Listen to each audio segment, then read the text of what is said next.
शिल्पे आमदार शिवराज बाबा या दोन्ही महाराजांची या ठिकाणी बाजारात समजून करते। सुनंदादा काटकर माजी शिक्षणामध्ये अंतर्वाडिका मंचाच्या वतीनं त्यांचं स्वागत। या सगळ्या समोर करायचं सर्वांनी पुढे बसून घ्या, सर्वांना विनंती आहे बसून घ्या। या ठिकाणी श्रीमंत छत्रपती उदयनराजे भोसले महाराज तसंच श्रीमंत छत्रपती शिवेंद्रसिंहराजे भोसले महाराज यांचं आपल्या सर्वांच्या वतीनं या ठिकाणी हार्दिक असे स्वागत करतो।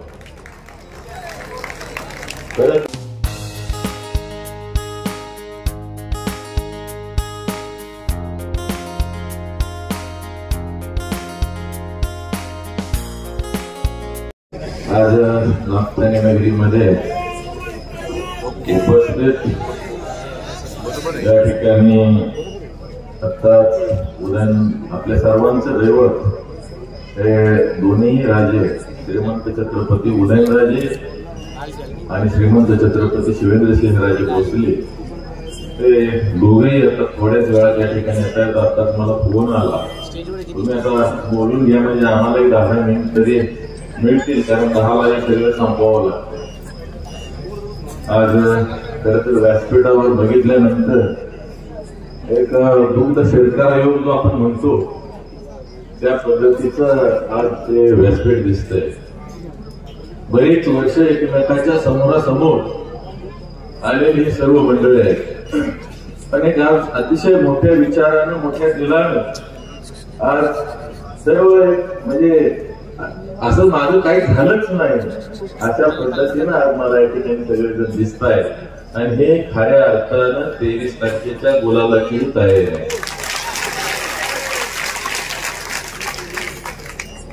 सगळ्यांची नावं खरं तर घेणं गरजेचं आहे, परंतु मला असं सांगण्यात आलं की नावं आता काय कोणाची घेऊ नका, जेवढं काय बोलता येईल तेवढं ते याच्या अगोदर बोला। त्यामुळं आदरणीय सगळे व्यासपीठावरील सर्व आदरणीय मंडळी आणि समोर असणारे सर्व सहकारी मित्र आणि आमच्या लाडक्या बहिणी, खरं तर या काळोत्तर विधानसभा मतदारसंघामध्ये आपण 2 इलेक्शन या ठिकाणी लढली। 2014 ला पहिलं इलेक्शन लढलं, फार चांगल्या पद्धतीनं या ठिकाणी कमी वेळामध्ये सुद्धा लोकांनी सहकार्य केलं। 19चं इलेक्शन लढलं त्यावेळेला सुद्धा लोकांनी अतिशय चांगलं सहकार्य केलं।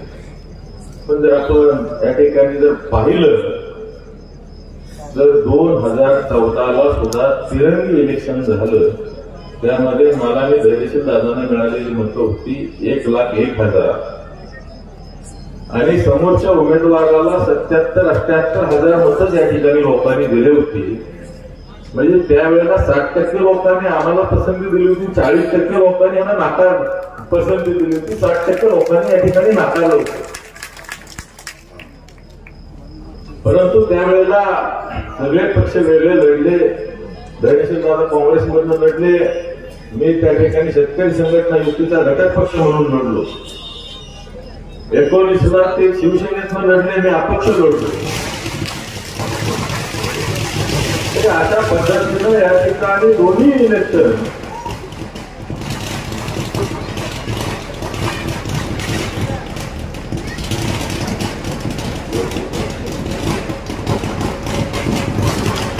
लोकांनी या ठिकाणी ह्यांना कधीही स्वीकारलेलं नाही। 2014 पासून टेक्निकली या ठिकाणी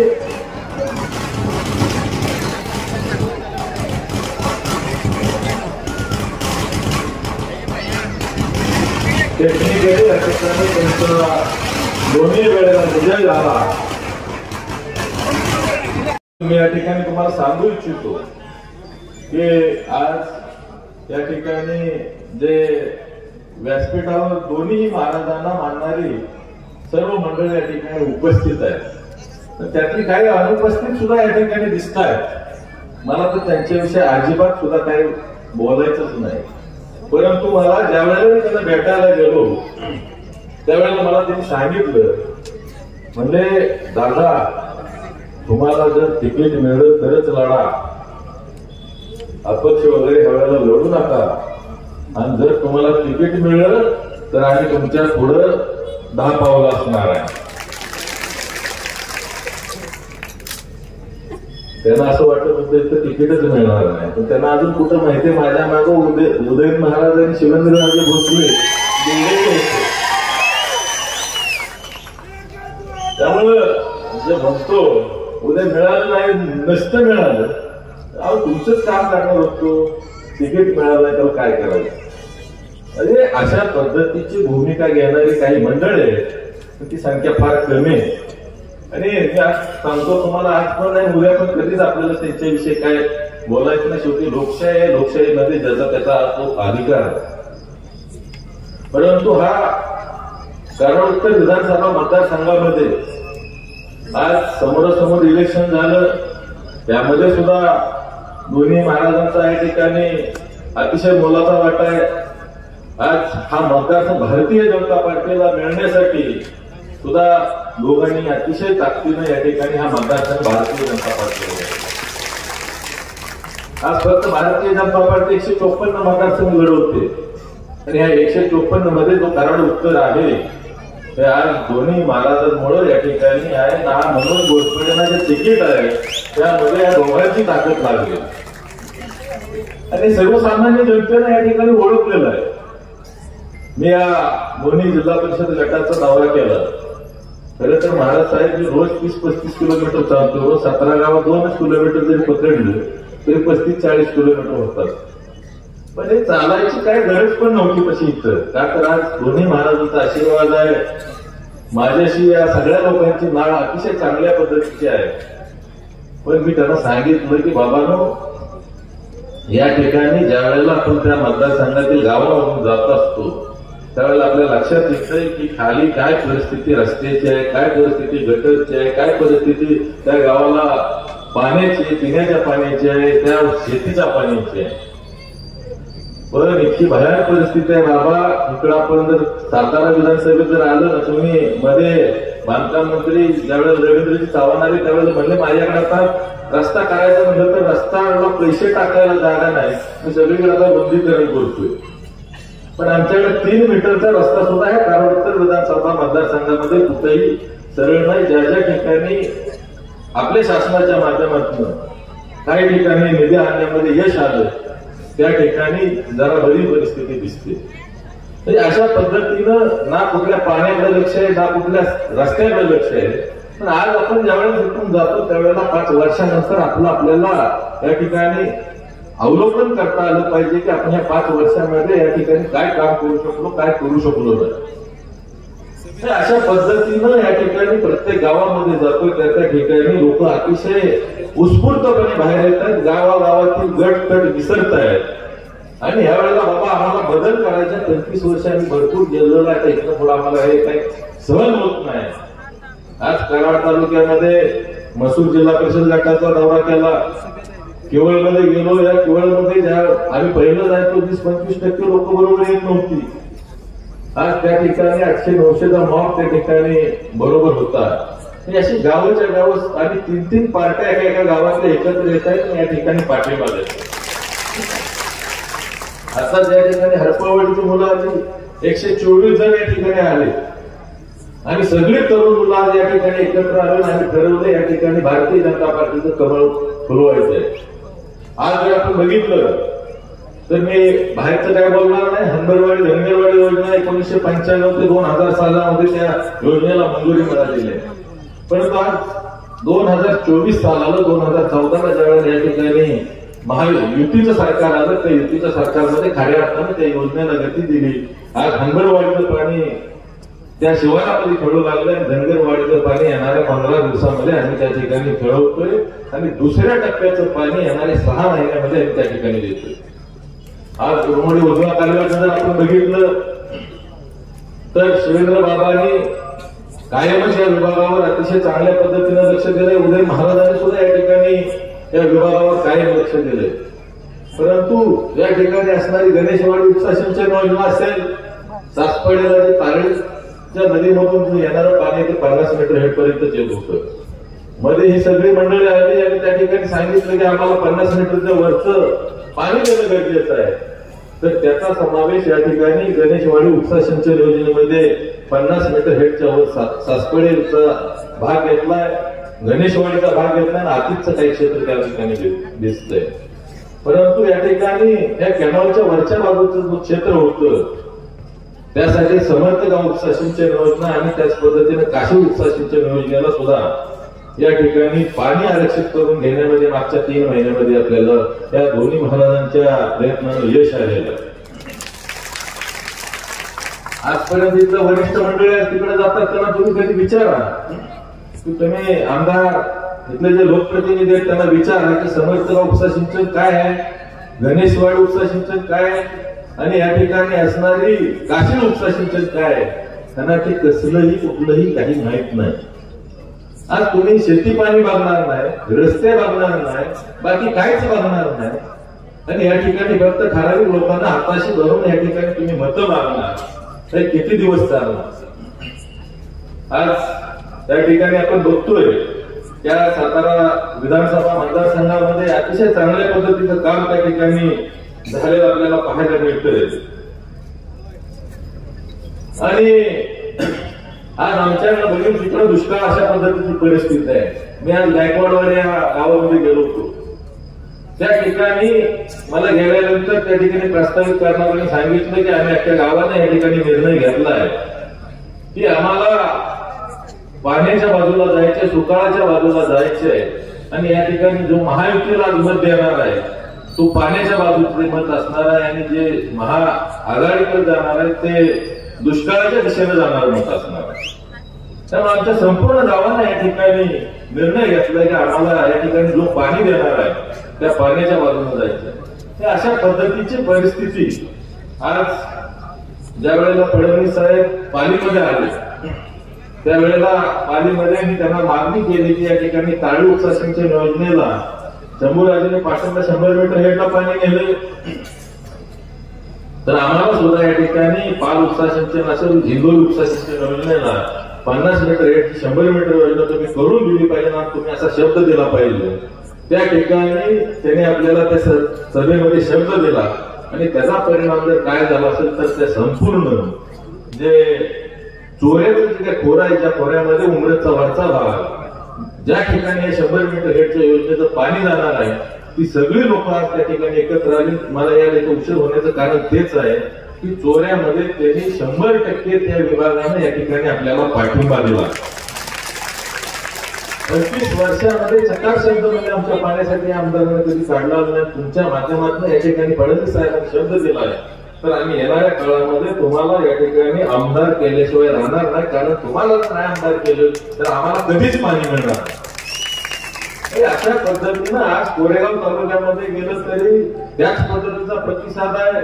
आज पलीकडे जायगाव असेल, कनेरगड असेल, दोन्ही गट एकत्र आले तर आज आपल्या बरोबर काम करतायत. खटाव तालुक्यात काय होतो, खटाव तालुक्यामध्ये सुद्धा त्याच पद्धतीचा प्रतिसाद आहे. कराड तालुक्यामध्ये त्याच पद्धतीचा प्रतिसाद आहे. साताऱ्यामध्ये तर शेवटी किती केलं तर ते आपली सगळी जवानीची मंडळी आणि आज त्या ठिकाणी ह्या जनतेने या ठिकाणी हे इलेक्शन हातामध्ये घेतलंय आणि त्याला साथ या दोन्ही महाराजांची आपल्याला असल्यामुळं या ठिकाणी उच्चांकी मतदान 100% या सातारा तालुक्यामधून सुद्धा होणार आहे. परंतु काही मंडळी या ठिकाणी थोडस वेगळं काहीतरी समाजामध्ये पेरण्याचं काम करतात. नाहीतर खरं तर आज नागठाणमध्ये सभा घेण्याची सुद्धा काही गरजच नव्हती. परंतु या ठिकाणी मी महाराजांना विनंती केली दोन्ही की तुम्ही थोडस नागठाणेमध्ये आलं पाहिजे आणि विनाकारण जे काय या ठिकाणी नरेटिव्ह पसरवले जातात ते आपल्याला थांबवले पाहिजे. कारण आता परिस्थिती अतिशय योग्य आहे आणि ह्या वेळेला 100% या कराड उत्तर विधानसभा मतदारसंघामध्ये बदलाच्या दिशेने जनता सुद्धा या जनता येणाऱ्या 23 तारखेला 100% बदल करणार आहे आणि त्या दिशेनं जाण्यासाठी आपलं या ठिकाणी कुठलीही कसर यामध्ये राहता कामा नये आणि या भूमिकेतनं आपण या ठिकाणी आज या नागठाणे नगरीमध्ये दोन्ही महाराजांना बोलवून या ठिकाणी सभा लावलेली आहे. खरं तर मला बरंचसं काय बोलायचं आहे परंतु आता 23 तारखेनंतर ज्या वेळेला आपण गुलाम घेऊ त्यावेळेला परत एकदा बाबा तुम्ही पण आणि महाराज साहेब तुम्ही सुद्धा दोघांनी या ठिकाणी आपल्याला गुलाबाची साभा, प्रचंड साभा या ठिकाणी घ्यायची आहे आणि त्यासाठी मी तुम्हाला आजच या ठिकाणी निमंत्रित करतो. आज 20 तारखेला मतदान आहे आणि 20 तारखेला या ठिकाणी कमळाचं 2 नंबरला माझं नाव आहे, त्याच्यापुढे कमळाचं चिन्ह आहे आणि त्या चिन्हासमोरील बटन आपण सर्वच जण चांगल्या पद्धतीनं आणि ताकदीनं, म्हणजे माझ्या माहितीप्रमाणे 100 मतं मोजा घेतली तर 2-5 इकडे चुकून जातील, 95 मतं या ठिकाणी त्यामध्ये येतील अशा पद्धतीची परिस्थिती या ठिकाणी या संपूर्ण जिल्हा परिषद वारणे असेल नागठाणे गटामध्ये आहे. खरं तर दोघांनाही बोलण्यासाठी वेळ द्यायचे, त्यामुळे आपल्या सर्वांची या ठिकाणी रजा घेतो. जय हिंद, जय महाराज.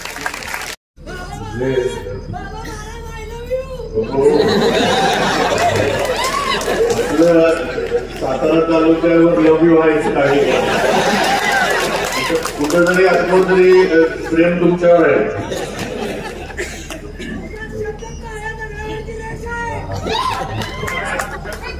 आज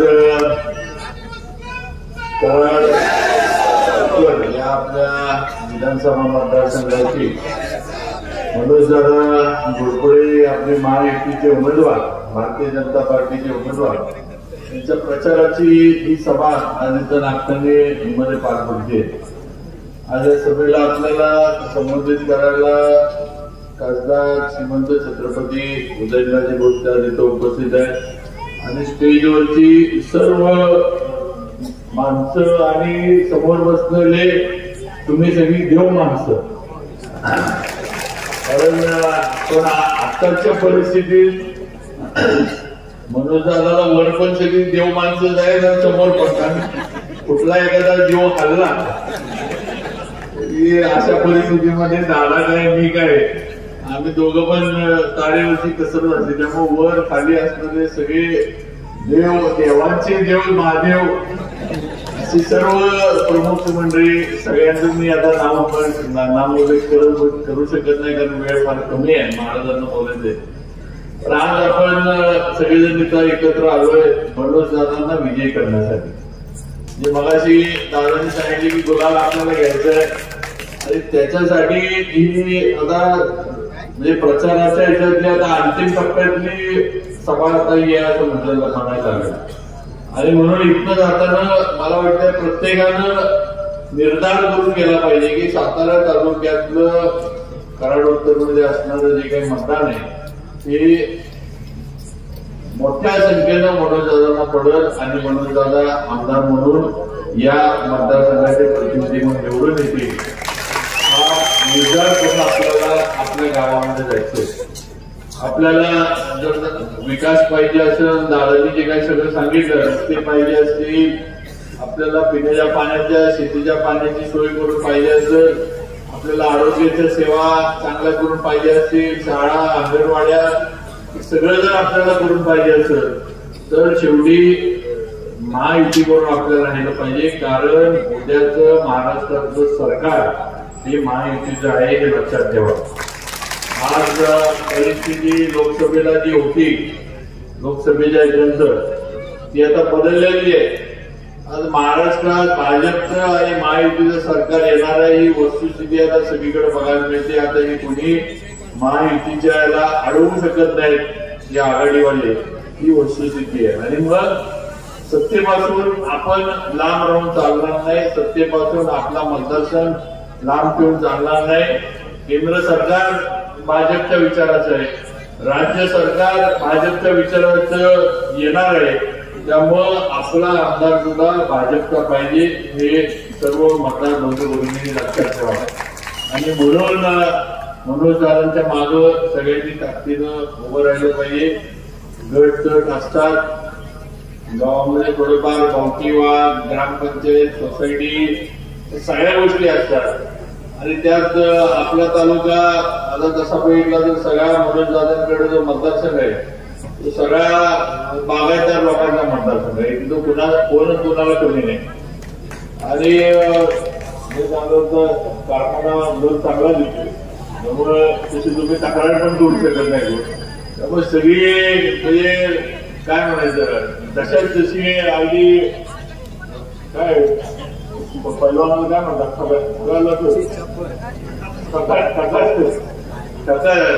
ते बाबाला समृद्धी बाबाला विचारलं पाहिजे की आता असे डायलॉग मारतात आम्हाला काय लिहून मिळत नाही एखाद्या सभेला आम्हाला दोघांना लिहून द्या काय तर शेरबीर काय तर ते एखादे गाणं माझं 440 काढलं होतं तसं आमच्यासाठी काय तर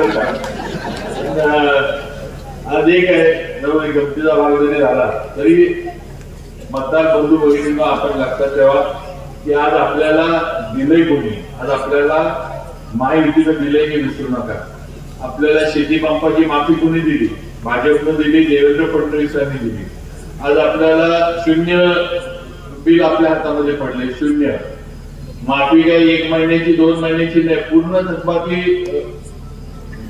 आपली जी आहे शेती पंपाची माफ झाली पूर्ण आज मी माझ्या मतदारसंघात बांबोलीला परवा प्रचार तिथल्या शेतकऱ्यांनी सांगितलं 5 कोटी रुपयाच्या गावातले वीज बिल माफ झाले किती 5 कोटी रुपये हे झालं जावळी तालुक्यातल्या बांबोली सारख्या गावातलं तुम्ही विचार करा नागठाण्यातलं काय असतं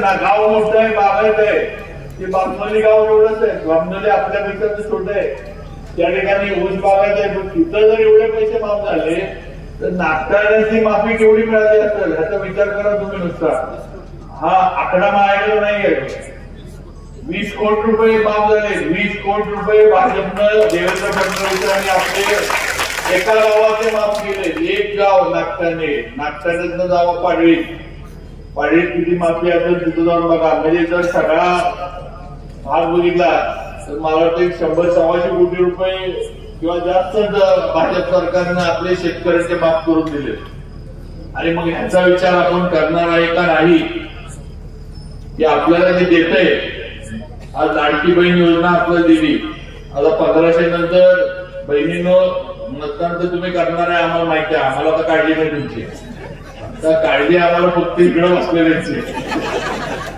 त्यामुळे आणि तुम्ही मतदान केलंय आपलं सरकार येते 23 तारखेला 2100 रुपयाचा हप्ता तुम्ही घ्यायचा बहिणींनी सगळ्या जाहीरच केलेलं आहे त्यामुळे काळजी करू नका हो माझी विनंती एवढीच आहे वेळ घेत नाही माझी विनंती आपल्याला एवढीच आहे की कोण काय सांगतंय बोलतंय ह्याच्याकडे फार न करता आता एक आपण निश्चय केला पाहिजे निर्धार केला पाहिजे की यावेळेला मनोजदादांसारखं तरुण नेतृत्व हे विधानसभेमध्ये आपल्याला पाठवायचंय गुलाल हा भाजपच्याच कार्यकर्त्यांच्या अंगावर दिसला पाहिजे की आपण सगळ्यांनी ठरवून गावामध्ये जावं आम्ही सर्वजण मनोजदादांच्या विजयासाठी दादांबरोबर आहोत पूर्ण महाराज असतील मी असेल आम्ही पूर्ण जे काय आमच्याकडनं ताकद म्हणा जे काही सहकार्य म्हणा काही म्हणा जे काही करता येईल ते नक्की महायुतीसाठी मनोजदादांसाठी भाजपचे आम्ही सर्व जबाबदार पदाधिकारी आहोत भाजपसाठी आम्ही पूर्णपणे ताकद मनोजदादांच्या मागे नक्की लावलेलीच आहे अजून पण लावू हे या निमित्तानं आपण सांगू इच्छितो आणि मनोजदादांना परत एकदा त्यांचं चिन्ह कमळ आहे मला वाटतं कितव्या नंबरला 2 नंबरला दादांचं नाव आहे कमळाचं चिन्ह बघायचं 2 नंबरचं हे आणि बटन दाबायचं एवढं लक्षात ठेवा आणि त्याप्रमाणे दादांना सगळ्यांनी निवडून आणा ही विनंती करतो आणि माझे 2 शब्द थांबवतो जय हिंद जय महाराष्ट्र माझ्या वतीने आणि व्यासपीठावरती उपस्थित असलेले सन्माननीय शिवेंद्र राजे असतील माझे रामकृष्ण मिश्रा असतील कुलदीप असतील सर्व मान्यवरांच्या वतीने आपण सर्व मोठ्या राजांच्या वतीने छत्रपती शिवाजी महाराजांना अभिवादन करतो त्याचबरोबर या ठिकाणी कैलासवासी प्रताप महाराज कैलासवासी राजे महाराज कैलासवासी विनोद दादा यांना देखील विनम्र मी अभिवादन करतो वेळ थोडा त्यामुळं मला माफ करा सगळ्यांच्या नावाचा मला उल्लेख करता आला पण उपस्थित सर्व मान्यवर वेळ थोडा केवळ सभेचाच नाही तर 20 तारखेला आता फक्त 3 दिवस राहिले आणि ह्या 3 दिवसामध्ये आपल्याला काय करायचंय शिवेंद्रराजेंनी त्यांच्या मनोगतात त्यांनी सांगितलं खास करून या ठिकाणी जे ज्येष्ठ सर्व आता भगिनी आहेत, ज्येष्ठ मंडळी आहेत, बहिणी आहेत, तरुण मित्र आहेत, त्या ठिकाणी आपण एक विचार केला पाहिजे की मनोज दादांना का निवडून द्यायचं, मनोज दादांना मतदान का करायचं आणि का करू नये, हा एक मुद्दा, या मुद्द्यावर तुम्ही थोडासा विचार करणं गरजेचं आहे. एक लक्षात घ्या, 1, 2, 3 नाही तर तब्बल 35 वर्ष, 35 वर्ष, किती 35 वर्ष, थोडस अजून एक 10 वर्ष झाले की आमच्या सगळ्यांचं वय तेवढं होतं.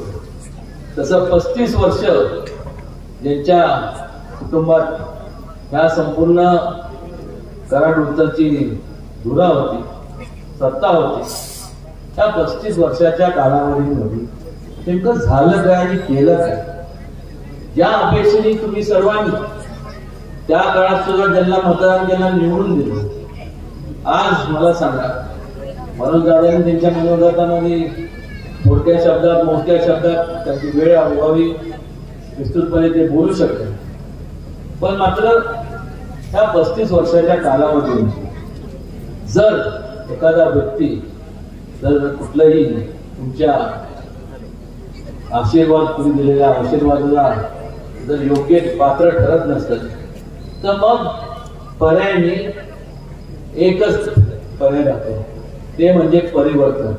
आणि परिवर्तन करण्याकरता, लोकांचे काम मार्गी लावण्याकरता, लोकांचं हित जोपासण्याकरता, लोकांच्या अडीअडचणी त्यातनं सोडवणूक करण्याकरता, या संपूर्ण कराड उत्तर मतदारसंघाला तुमच्या सगळ्यांच्या आशीर्वादांनी पुढे नेण्याकरता, म्हणून आपल्याला मनोज दादांना निवडून द्यायचे, एवढं या ठिकाणी आवर्जून आपण नमूद करायचं. परिवर्तन जे अटळ, एक ठिकाणी आता गेले बरेच दिवस त्या जिल्ह्यामध्ये वेगवेगळ्या ठिकाणी, वेगवेगळ्या मतदारसंघात, मग मकरंद दादांचा वाई मतदारसंघ असेल, वाई खंडाळा असेल, केंद्रांचा सातारा जावळी असेल, कराड उत्तर असेल मनोज दादांचा, त्याचबरोबर दक्षिण हा अतुल बाबांचा असेल, त्याचबरोबर महेश शिंदेचा कोरेगाव मतदारसंघ असेल, त्या प्रत्येक ठिकाणी जात असताना मोठ्या प्रमाणावरती प्रतिसाद पाहायला मिळतो. हा प्रतिसाद कशा करतात? कारण की अनेक वर्षापासून काँग्रेसचा हा त्यावेळेस हा बालेकिल्ला होता. तुम्ही आपण सर्वांनी काँग्रेसला ह्या मतदान केलं, मग परिवर्तन का घडलं? कारण की अनेक वर्ष म्हणजे स्वातंत्र्यापूर्वीच पूर्वज काळ पाहिला आपण तर अनेक वर्षापासून संपूर्ण घोषणा केल्या, गरिबी हटाव, देश बचाव, जय जवान जय किसान, त्या घोषणा चांगल्या, अत्यंत उत्कृष्ट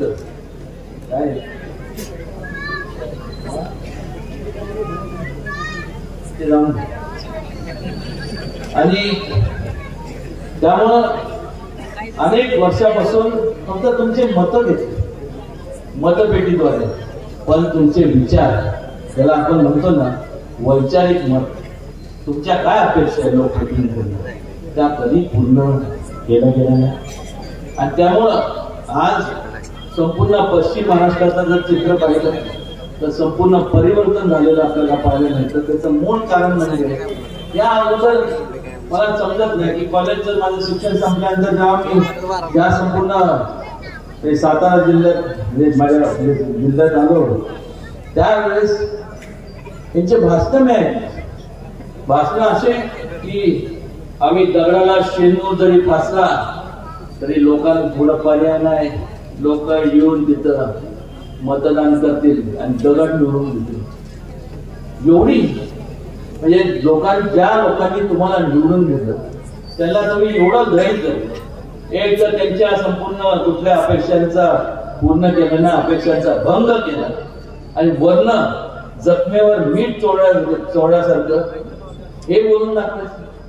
मान खटाव सरकारचा हा परिसर आहे जिथं संपूर्ण दुष्काळी परिस्थिती, या संपूर्ण परिसरात संपूर्ण खऱ्या अर्थाने कृष्णापुरीची जी योजना आहे त्याचं त्या काळात काँग्रेसच्या काळात ती स्थापन व्हायला पाहिजे होती किंवा त्याच्यात त्याला सुरुवात व्हायला पाहिजे. कधी दुर्लक्ष दिलं, कधी कोणी लक्ष दिलं नाही. लोकांना आर्थिक दृष्ट्या कमकुवत ठेवायचं म्हणजे जसं आपल्याला वाटेल सोयीप्रमाणे त्याच म्हणजे तुम्हाला लोकशाहीचं तुम्ही सगळे राज्य तुम्हाला वाकवता येईल ही वस्तुस्थिती हे अनेक वर्षापासून आपण पाहत आहोत. आज या ठिकाणी जे वयस्कर मंडळी आहेत कधीतरी आपल्या सगळ्यांची आई म्हणजे वडिलांसारखे आई आहे. आज मला सांगा आज वयस्कर ज्येष्ठ आहे पण त्या काळात ते सुद्धा तरुण होते आणि ऐन तारुण्याच्या काळात ह्या लोकांनी ज्येष्ठांनी पण काय स्वप्न बघितलं की आपण हे करावं, आपण ह्याला आपल्याला संधी मिळाली जर असती तर आपण हे केलं असतं, आपण भरारी मारली असतं. पण मात्र कुठल्याही प्रकारे मग नैराश्य आणि मग काय या ठिकाणी मला आवडून सांगणं असं की भविष्य काळामध्ये आपण आपल्या कुटुंबाची आर्थिक उन्नतीचं वाढ करायची असेल आपल्या कुटुंबातल्या तरुण मुलं जे आज लहान जरी असले उद्या देशाचा भविष्य काळ आहे एक लक्षात घ्या. जबाबदारी तुमची आमची सगळ्यांची की ते मोठे झाले पाहिजे वयाने नाही वयाने तर होतातच पण कर्तृत्वाने त्यांना संधी मिळाली पाहिजे. वेगवेगळ्या क्षेत्रामध्ये त्यांनी मोठी उंची गाठली पाहिजे तरच ह्या भागाचा सगळ्या खऱ्या अर्थाने या संपूर्ण जिल्ह्याचा देशाचा आणि महाराष्ट्राचा मोठ्या प्रमाणात विकास होतो.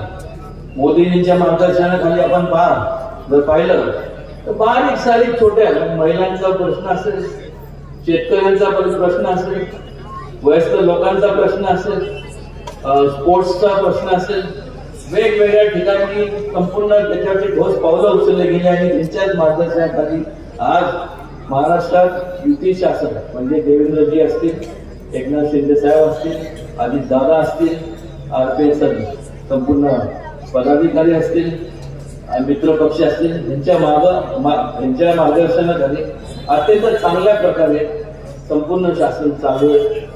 तुमचं हित जोपासणारं हे सरकार आहे आणि एका बाजूला हे आणि कुसेसावळीला सभा झाली त्या ठिकाणी महाविकास आघाडी त्यांचे खासदार अमोल कोल्हे मला कौतुक वाटतं म्हणजे एक स्वतः करायचं आणि वरनं खूप चेष्टा करायची.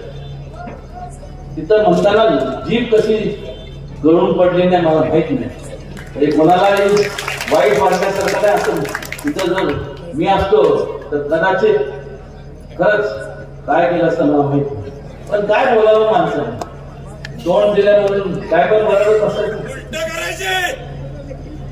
काय म्हणाले माहिती महायुतीला मताची लागली कडकी म्हणून आणली योजना बहीण लाडकी. अरे तुम्ही कधी त्यांचा विचारच केला नाही. जे विचार करता त्यांची तुम्ही चेष्टा करता आणि त्यामुळं ह्यांच्यात बदल होणार नाही. त्यांचं संपूर्ण जे स्वातंत्र्यानंतरच्या काळापासून काँग्रेस मग जे असेल त्यांच्याबरोबर जे पण असेल पवार साहेब असेल आणि मग अजून कोण आहे उद्धव ठाकरे असतील त्यांनी केलं तरी काय मला सांग केलं तरी मला आतापर्यंत सांगितलं की रहमतपूरला सभा होती पवार साहेब आले अरे कुठलं कसं येणार सांगण्यासारखं काय असतं विकास कामांच्या बाबतीत बोलण्यासारखं असतं तर आले असते. आज प्रत्येक ठिकाणी जात असताना आज प्रत्येक ठिकाणी जात असताना महायुतीचे जेवढे म्हणून उमेदवार आहेत त्या ठिकाणी एवढा चांगला माहोल पाहायला मिळतो. ही गर्दी कशा करतात ही खऱ्या अर्थाने ह्या महायुतीच्या माध्यमातून जे काही कामं झाले ते मार्गी लावले गेले जे काय असतील पाण्याचा प्रश्न असेल हे आता मधुदारांनी उल्लेख केला रस्ते जे शैक्षणिक दृष्ट्या हे ते सगळं जास्त हे झालं म्हणून आज लोकांचा विश्वास आज एक लक्षात घ्या की 35 वर्ष आपण थांबलो. अजून थांबायचं का? मग काय करायचं आपल्याला?